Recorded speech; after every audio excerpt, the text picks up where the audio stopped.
అంటే అది ఎప్పుడో నేరస్తులు రాజకీయాల్లోకి రావటం డైరెక్ట్గా అనేటువంటిది చాలా సహజమైన ప్రక్రియలాగా అయిపోయిందండి. ఎందుకంటే వాళ్ళైతే తప్ప గెలవరు. ఒక రౌడీ ఉంటాడు, చాలా రౌడీజం చేస్తాడు, అంటే అతన్ని ఓడించాలని అతను కావాలి. ముందు అంగబలం అర్ధబలం సపోర్ట్గా ఇచ్చేవారు, కానీ ఇప్పుడు అది లేదు, వాళ్ళే అయిపోయారు. అవును, కరెక్ట్. ఇంతకుముందు ఏంటంటే ఫండింగ్ చేసేవాళ్ళు, ఫండింగ్ చేసి వాళ్ళకి కావాల్సిన పనులు చేయించుకునేవాళ్ళు. తర్వాత వాళ్ళు ఎందుకు మనమే డైరెక్ట్గా వచ్చేస్తే బెటర్ కాదని వాళ్ళు వచ్చేస్తున్నారు.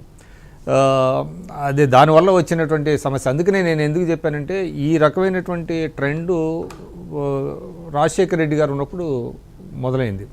ఎందుకంటే రాజశేఖర రెడ్డి గారు చాలా ఉదారత కనిపించినట్టుగా అందరినీ దగ్గరికి తీసేవాడు ఆయన. చాలా నియోజకవర్గాల్లో దాదాపుగా అప్పుడు 294 నియోజకవర్గాలు, అప్పుడు ఉమ్మడి ఆంధ్రప్రదేశ్లో చూడండి, చాలా రౌడీ షీటర్లు రాజకీయాల్లో వచ్చారు. వాళ్ళకి ఆయన సపోర్ట్ చేశాడు, అసెంబ్లీలో పోరాడాడు ఆయన. వాళ్ళకి గన్మెన్లు కావాలి, వాళ్ళకి ప్రొటెక్షన్ కావాలి అని సందర్భం ఆన్ రికార్డు ఉంది. రైట్. అట్లాంటిది ఆయన చాలా పెద్ద ఎత్తున, అంతకుముందు కాంగ్రెస్ పార్టీ కొంతవరకు చూసి చూడనట్టుగా ఉండేది.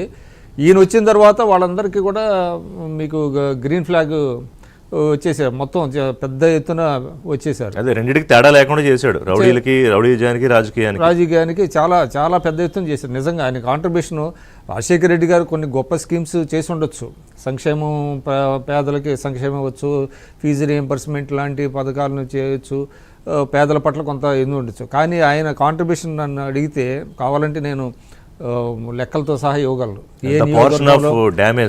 ఎస్, డెఫినెట్గా ఆయన రౌడీలని చాలా పెద్ద ఎత్తున ప్రోత్సహించాడు, టికెట్లు ఇప్పించాడు.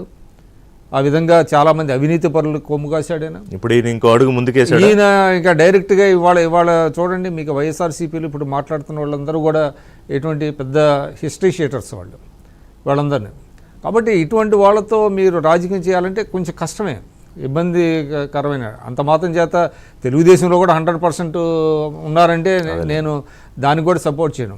ఉన్నారు, తెలుగుదేశంలో కూడా ఉంటారు.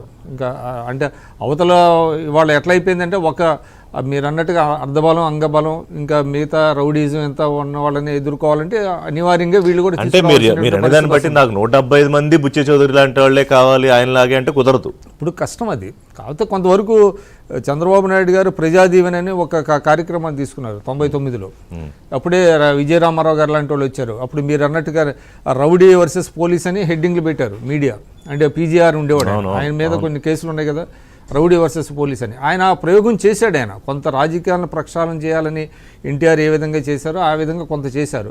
కొన్ని చోట్ల తప్పదు, కాంప్రమైజ్ కావాల్సినటువంటి పరిస్థితి వచ్చేసింది. ఎందుకంటే వాళ్ళని ఢీకొనాలంటే వీళ్ళు ఢీకొనాల్సినటువంటి పరిస్థితిలో అట్లా వచ్చింది. అందువల్ల మీకు లెవెల్ ప్లేయింగ్ ఫీల్డ్ ఎప్పుడైతే మిస్ అయిందో, ఇప్పుడు గేమ్లో రూల్స్ ఎట్లా ఉంటుందంటే నేను పాటిస్తాను రూల్స్, అవతలోడు పాటించడం అంటే కష్టం కదా.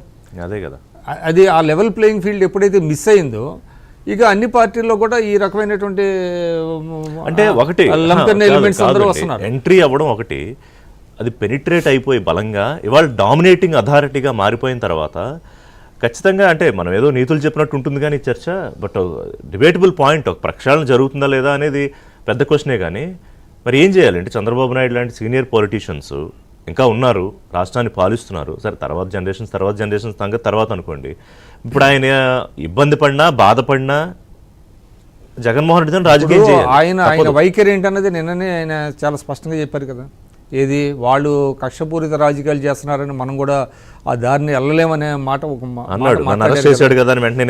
చేయలేను, కాబట్టి మనం కక్షపూరితంగా ఉండాల్సినటువంటి అవసరం లేదని అన్నారు కదా.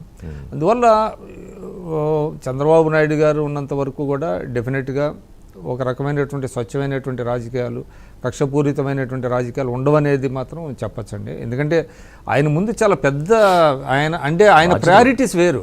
జనరల్గా ఏంటంటే ఇక్కడ మనం మాట్లాడుకోవాల్సింది ఏంటంటే కార్యకర్తలు కొంతమంది ఏంటంటే ఎప్పుడు జగన్ లోపల తోయాలి, పలానా వాళ్ళని లోపల తోయాలి, అది ఇది అని అంటారు. కానీ ఎస్, జరగాల్సిన మాట వాస్తవమే, కానీ అదే ప్రయారిటీ కాదు ప్రభుత్వానికి. ప్రయారిటీస్ చాలా ఉన్నాయి, దాంతోపాటు ప్యారలల్గా ఇది కూడా జరగాల్సిన అవసరం లేదు. లేకపోతే ఇది పార్టీ దెబ్బతింటుంది, గవర్నమెంట్ కూడా దెబ్బతింటుంది. ఇవాళ మీరు చూసినట్లయితే మెజారిటీ చూస్తే అసలు ఒక సెక్షన్ ఆఫ్ మీడియాలో వాళ్ళు వేసేటువంటి వార్తలు ప్రసారం చేసేవి చూస్తే ఏదో జరిగిపోతుంది రాష్ట్రానికండి.